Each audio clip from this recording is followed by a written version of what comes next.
Sa aking mga kabata, may Dr. Jose Rizal. Kapag ka ang bayay sadyang umiibig, sa kanyang salitang kaloob ng langit, sanlang kalayaan na saring masapit, katulad ng ibong nasa himpapawid.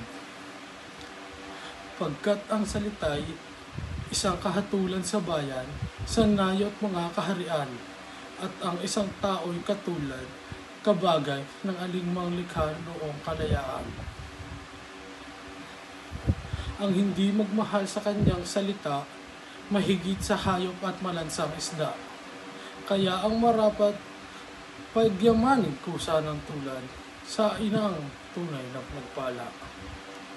Ang wikang Tagalog tulad din sa Latin, sa Ingles, Kastila at salitang Anghel, sapagkat ang poong maalam tumingin ang siyang magnagawad, nagbigay sa atin.